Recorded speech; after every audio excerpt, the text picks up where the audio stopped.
lumabas ang baho sa AFP through these articles. Okay.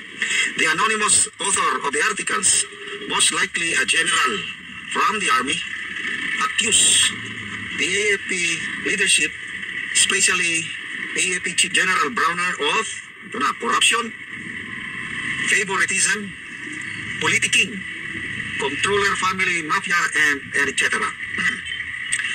The accusations may or may not be true, but the timing of the articles points to efforts. Isang general nagsalita na po. Pakinggan po natin tong post ni The General's Viewpoint. Pakinggan natin mga idol.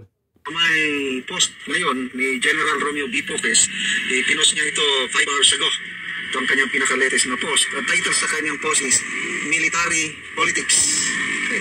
So basahin ko Civilians do not have a monopoly on political power plays.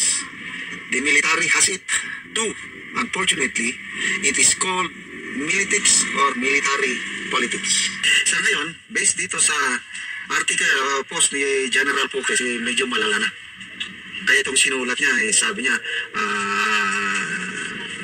I hope this will serve as a lesson to the AFP generals now, lesson on integrity and professionalism. Okay, so ito, several weeks ago, sabi niya, 2 successive articles circulated online in various military and civilian chat groups, even on Facebook. The damning articles, which became viral, opened cans of worms in the AFP. Lumabas ang baho sa AFP through these articles.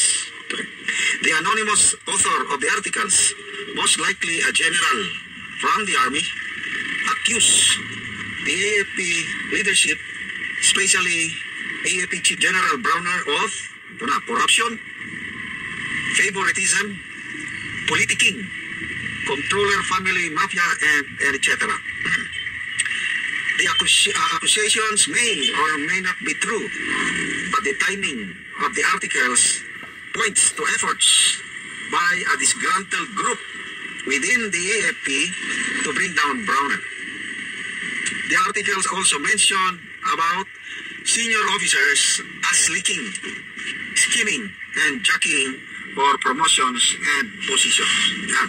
So, matindi itong article na ito, yung nauna. Talagang although anonymous, kaya lang pinapaniwalaan na isang active army general yung sumulat. So dagdag ni General Poques, sabi niya, as an offshoot of these articles, a young PMAer, active ito, a young PMAer posted an article online which became viral. Okay. He castigated senior PMA graduates, especially generals, of playing patronage politics for self-interest and in engaging in corruption, which are against the PMA's motto of courage, integrity, and loyalty. So yan, grabe, I can feel yung frustration ng young PMA graduate na sumulat ito. Again, hindi siya nagpakilala, but it's a real sentiment, yung inilabas na hinanakit o frustration ng young PMA graduate na ito. Okay. So, ito, sabi ni General Poques, I hate to lift my chair, but I have to, just to disavow the sweeping generalizations made by the young PMA here, and to remind the scheming and corrupt generals a little bit of lesson on integrity and professionalism. Ito, napakagandang kwento sa military career ni General Poques. Okay?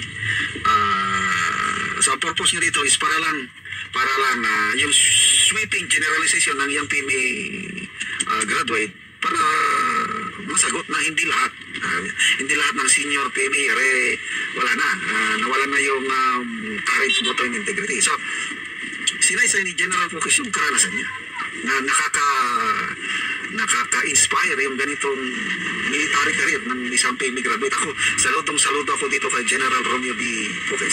Then, at the same time, sabi niya, a lesson on integrity and professionalism, reminder sa mga scheming and corrupt generals. Okay, so, isummarize ko na lang ha. So,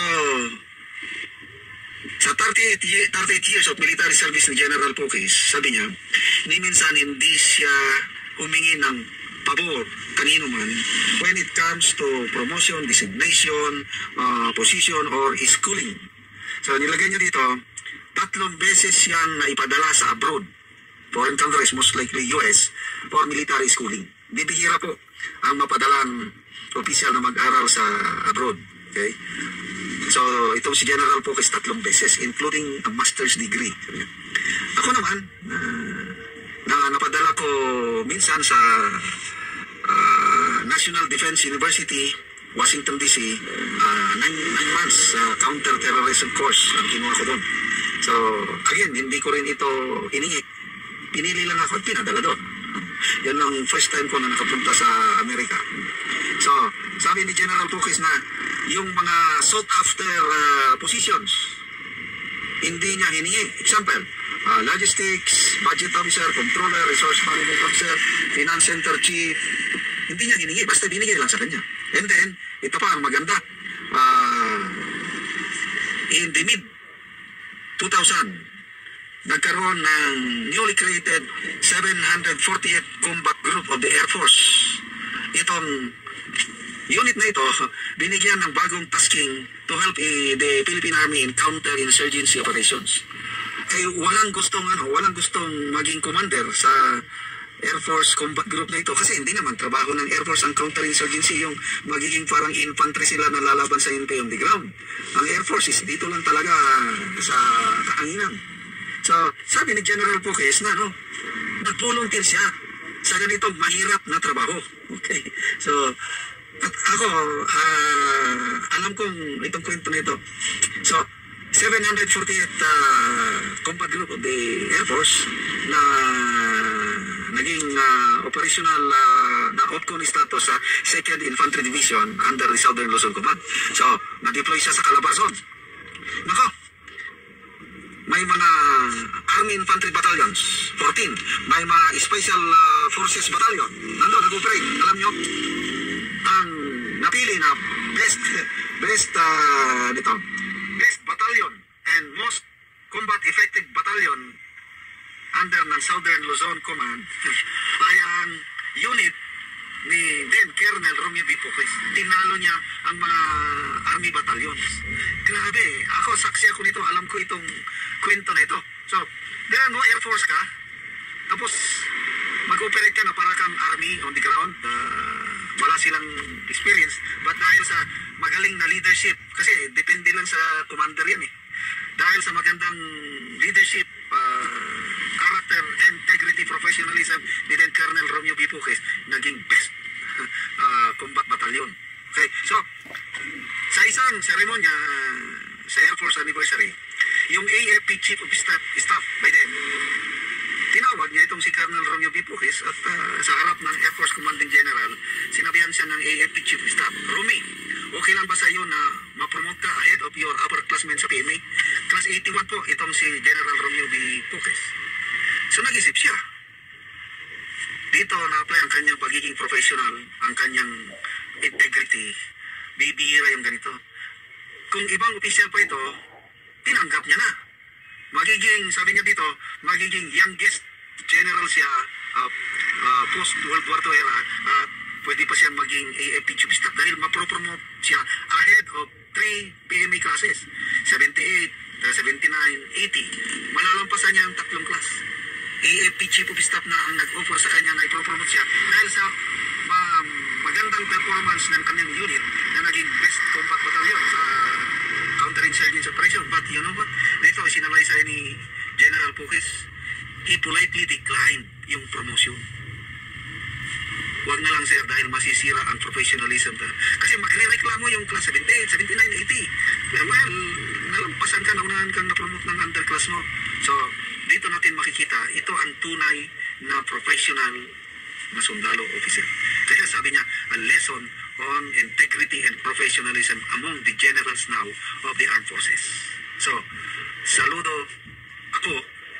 Binasa ko ang mga comments sa post nito, ang daming bumibilib kay General Romeo B. Pukis na sana madadami pa ang mga general na katulad niya na hindi pinagbibili ang prinsipyo. Kaya dito ang ganda ng ang kanyang statement. Sabi niya, the world is not all about material things. There are others more important. Kasi kung titignan mo ngayon yung posisyon mo, 3 star, 4 star ka, kailan nawala ka naman ng prinsipyo. Mawawala rin yan, magre-retire ka rin after that. Anong karakter na, anong legacy mo? Example, si Mayor Benji Magalong, he should have been PNP chief. Inofera na siya ng pag-PNP chief, mag-PNP chief siya. Basta lang doon sa mga masapano report niya siya ang nag-imbestiga. Medyo baguhin niya.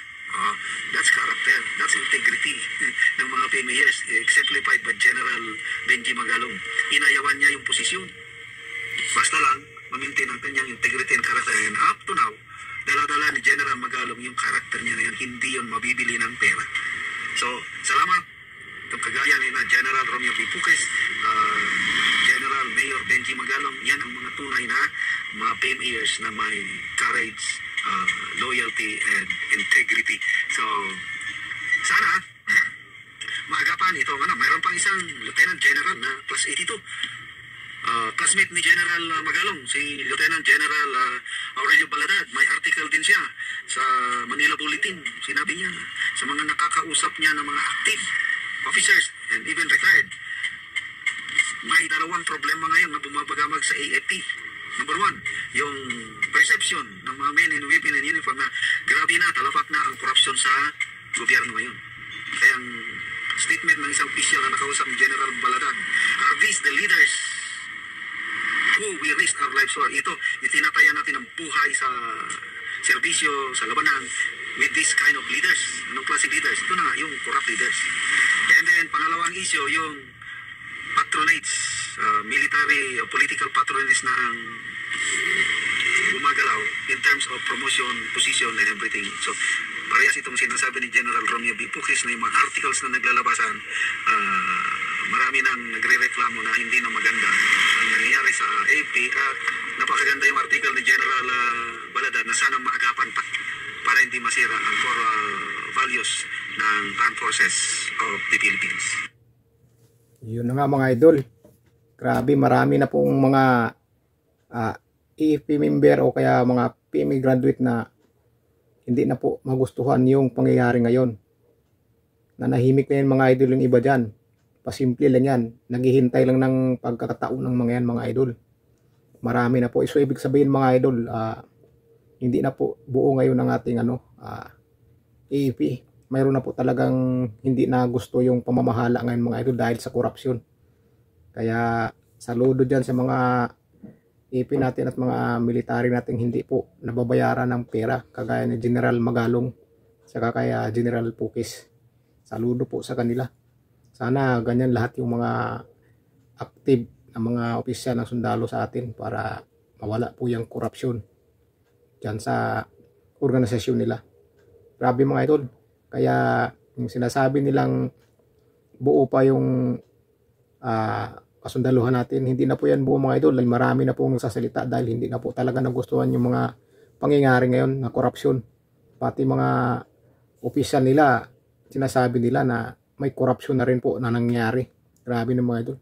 Matindi na mga pangyayari ngayon mga idol, kaya yung iba na mga matitiro, hindi talaga napipigilan, nagsasalita po talaga. Nilalabas po nila sa loobin nila dahil nakikita nila yung sitwasyon sa organisasyon nila na mayroon po talagang nababayaran. Mayroon po talagang korupsyon.